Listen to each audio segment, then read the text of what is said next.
오늘 우리에게 주시는 하나님의 말씀은 여호수아 15장 20절에서 63절까지의 말씀입니다. 이 땅이 유다 자손의 지파에 속한 여러 가문이 나누어 받은 유산이다.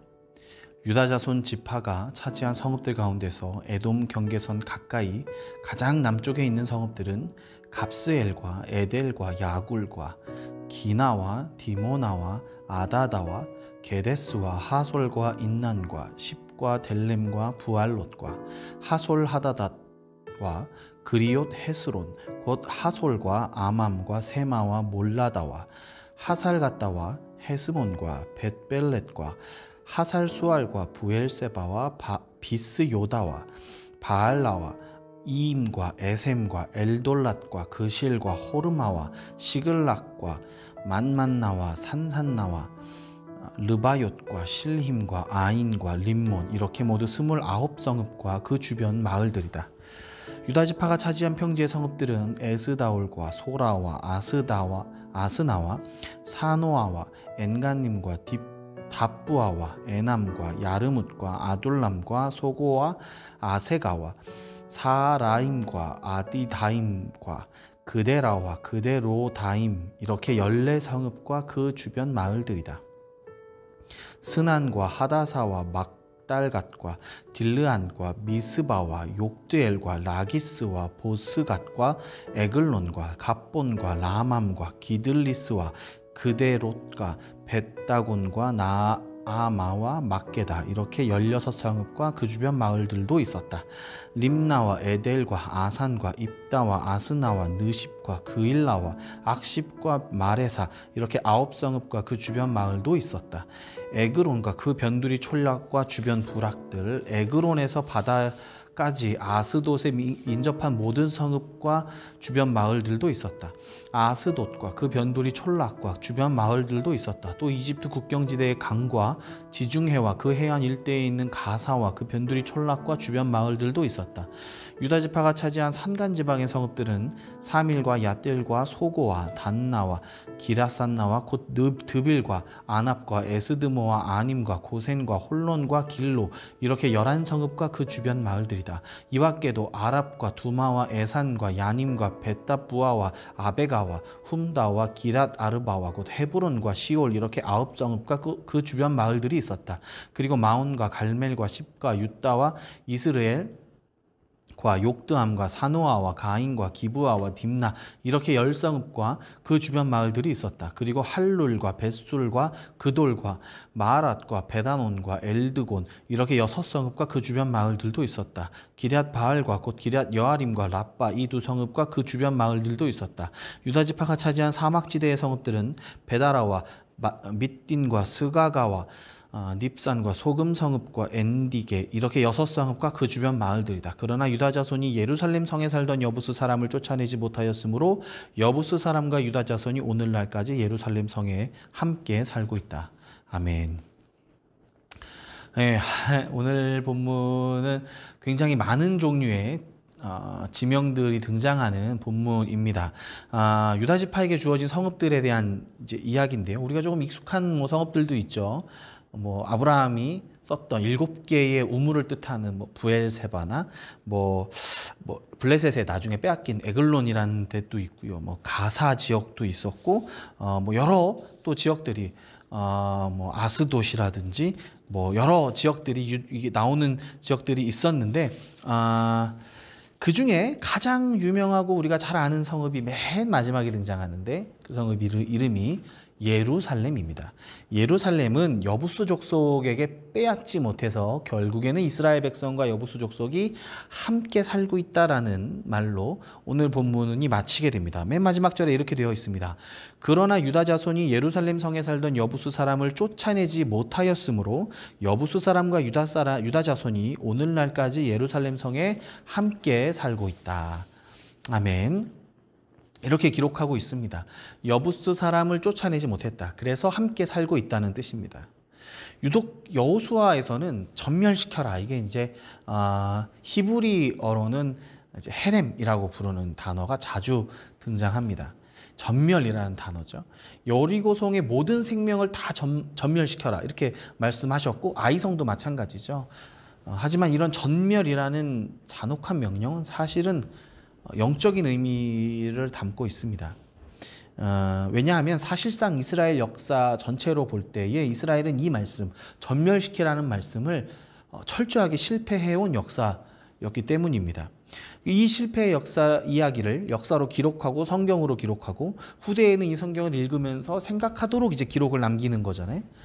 그러니까 전멸하라라는 명령을 2번, 3번, 4번 이렇게 강조했고 이 사람들이 남겼어요. 우리 함께 살고 있어요. 라고 지금 말하고 있는 것은 어쩌면은 그때 우리가 전멸시켰어야 했는데 라고 하는 후회와 회개의 의미가 들어있는 단어입니다.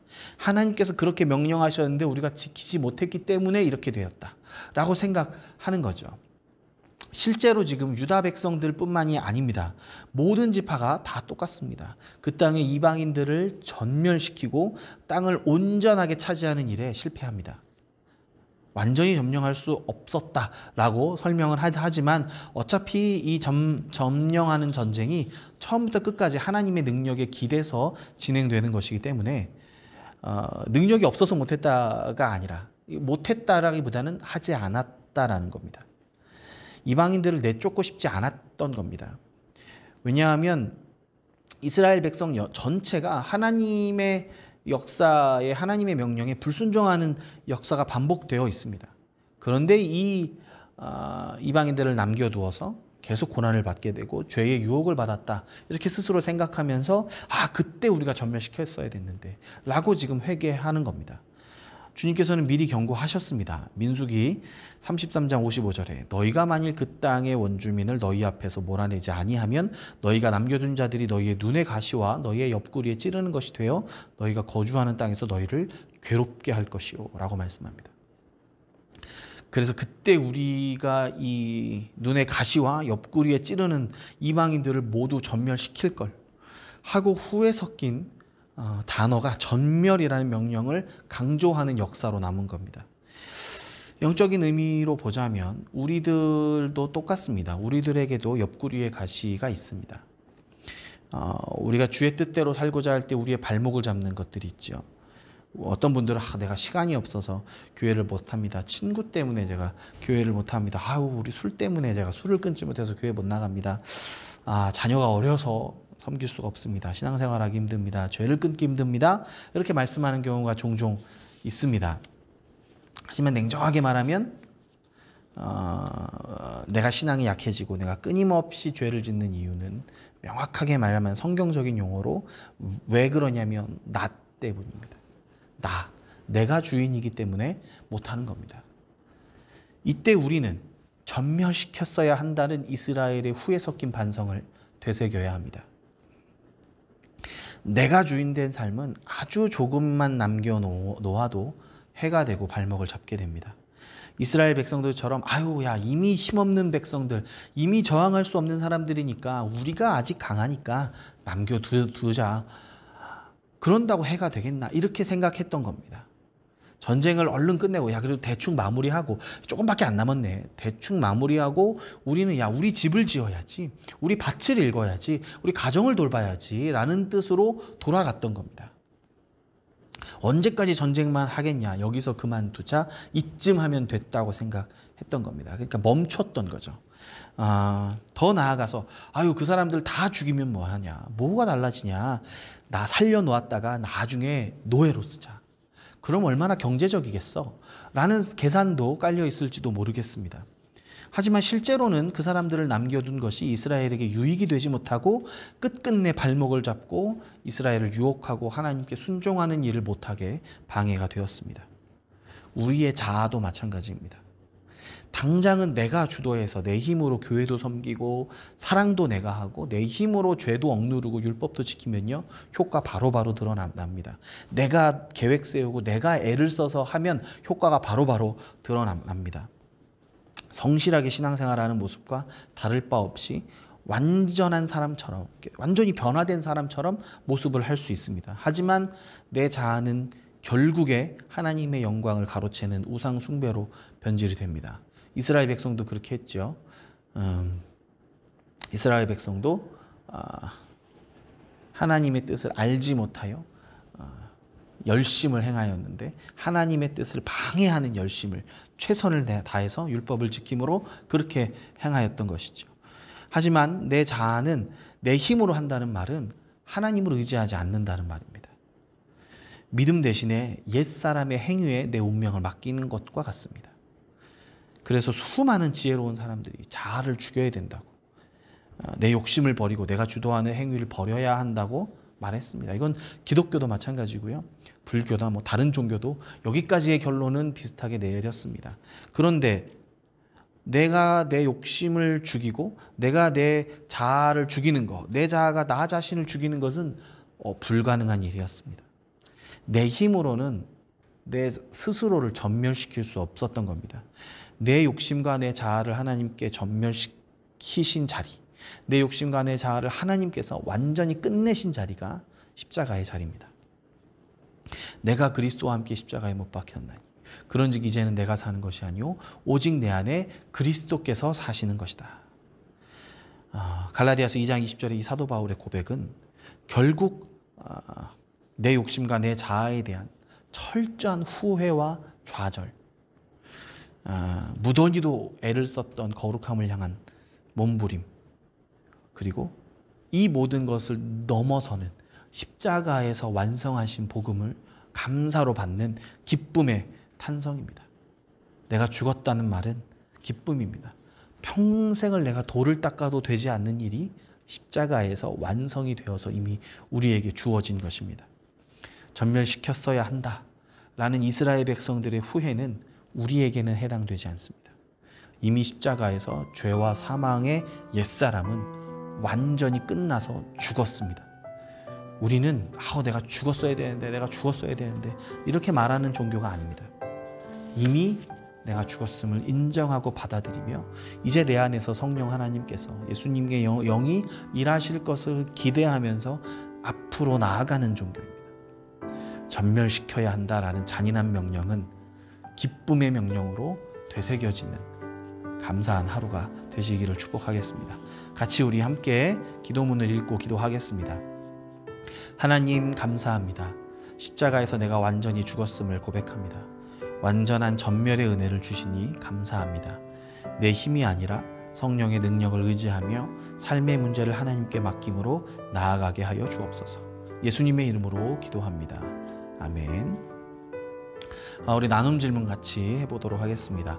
내가 십자가에서 완전히 죽었음을 받아들인다는 것을 삶에서 어떻게 적용할 수 있겠습니까? 이 질문 하나만 나눠보았으면 좋겠는데요. 실제로